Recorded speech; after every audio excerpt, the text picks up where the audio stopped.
So this video is about the film The Lighthouse. The lighting on this video is kind of also spectacular. Not comparable to the film Lighthouse, by the way. I watched the film the day before yesterday, and I'm in like a trance, like when you read like such a good book that you get into this state of mind where you can't do anything with a clear mind because that film or that book has kind of taken the space in your head. I think that happened with me with this film Lighthouse. And it has been so long since a film has done that, effect on me. Not every movie can do that magic on you. So when you come across a film like Lighthouse that is able to do that with you, you should just thank God that you found that film. It's such a unique experience. But anyways, last time I remember getting captivated by a film so much was back when I watched the film Summer with Monica, which was it was a Scottish or Swedish film, and the topic of that film was kind of bizarre at the same time, like fascinating, and the cinematography in that film is like on par with any other film I watched. And I think I have like a quirky taste for black and white films. Although that black and white nostalgia type of thing has been taken to the next level by this film, The Lighthouse, directed by the director. I forgot his name, but he's a fucking dope guy. Like all of his films are like dope as hell, and the actors in this film is what makes this film a little bit more. I think this film has been directed so nicely that even if like an amateur actor gets into this film, I think it will turn up as good as it is today. Like just the beauty of every single scene. Like there are some videos online where people try to pause like a random frame in this film to find out like a bad frame, like thousands of frames, like hundreds of thousands of frames that takes to make a movie. You cannot find a single ugly frame in this film. That's how spectacular this film is. So the cinematography of this film and the imagery, the way that it was edited, the grains, the textures, that's what makes this film very special to at least me. I don't know, perhaps you'll like this film for a different reason, I don't care. But so that's the apex of this film, I think. That's the best thing that I found about this film, is that it's so beautiful, Then I would say the subject matter of this film.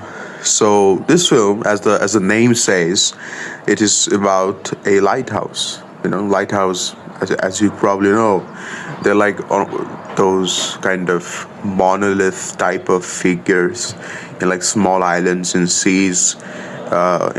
Lighthouse basically helps navigate ships. Like sailors depend on lighthouses to get their way about. So it is about a lighthouse, a very isolated, distant lighthouse, and it has two people in it. There's an old fella and there is a young fella here. Robert Pattinson, I think his name is, who was in the latest Batman movie. He got kind of he was actually famous before it. I mean, look at the film Lighthouse. Like that's a fucking dope ass film that came before Batman, but people kind of reinvented Pattinson after Batman. So he's in this film as the young lead, and I forgot that guy's name. Like fuck, he's from that old Spider-Man film. I mean, he's so famous. I forgot his name. It's so embarrassing. But anyways, he's also in this film, like playing the adult character. So the young guy, our Pat fella, he's the young recruit in this lighthouse, and the reason why he came here, apparent reason, was that he used to work in Canada, in woods in Canada, and he kind of got bored out of it. The earning was not that handsome working, woodwork. So he heard about how lighthouse jobs pay really good, and it's a fact. Lighthouse, if you work as a lighthouse keeper, you're gonna get a very good salary. The reason is because, well, it's fucking depressing. Like you are sure to go mad if you work there. Especially the historical context behind this film is that people who used to work for these lighthouses used to go mad because the machinery used for the lighthouses that used to be in back in the days, they used to involve lead and other toxic metals in their mirrors and their equipment. So people who used to handle those machineries used to get mad because there's like toxic metal poisoning. And we kind of see this in this film. Pattinson kind of goes crazy. He starts hallucinating and, crazy shit happens. So I'm not trying to spoil this movie very much, although there is nothing to really spoil about this film. The dialogues, the old guy, he kind of speaks in Shakespearean lingo, like language that you would probably see in some old Shakespeare's novels. And our Pattinson guy is kind of, new. His language is kind of recognizable, although the old fella, he kind of cites poems all the time and shit.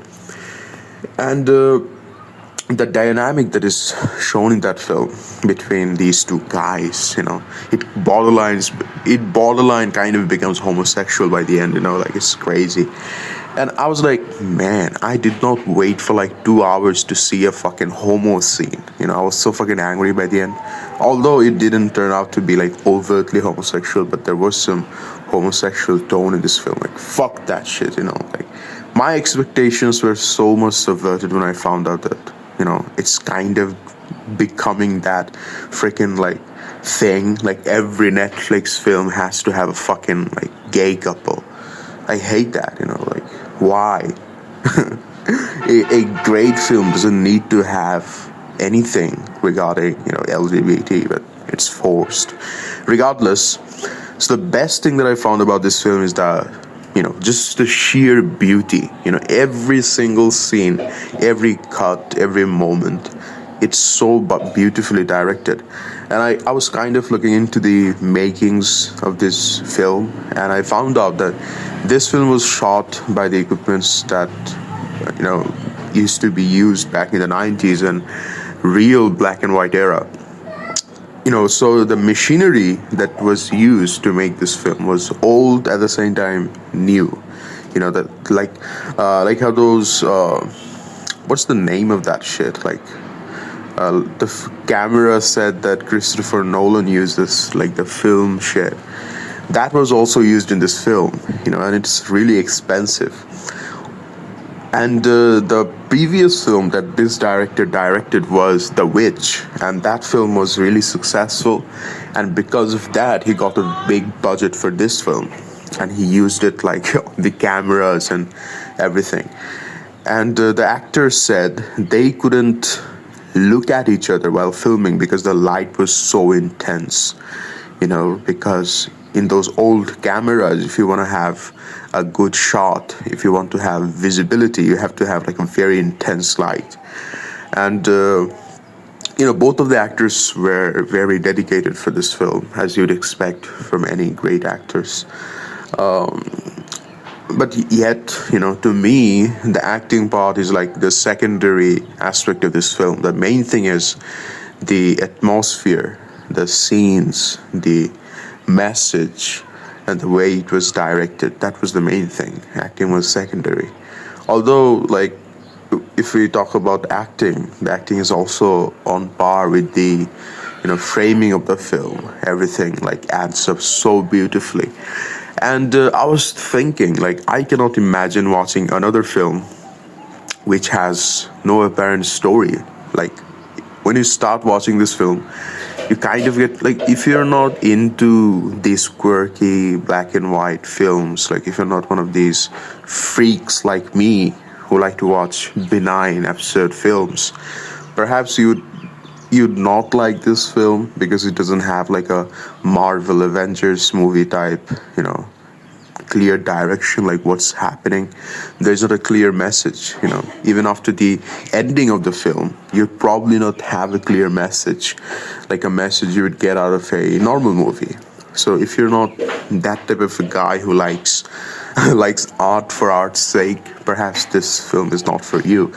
But yet, you know, I would definitely suggest anyone who's looking up to have a good night, I think movies like these are made for insomnia infested guys like me, like who go to bed often like at 3 a.m. This film is for them. I was having like a great night watching this one, and overall, this is a highly suggested one.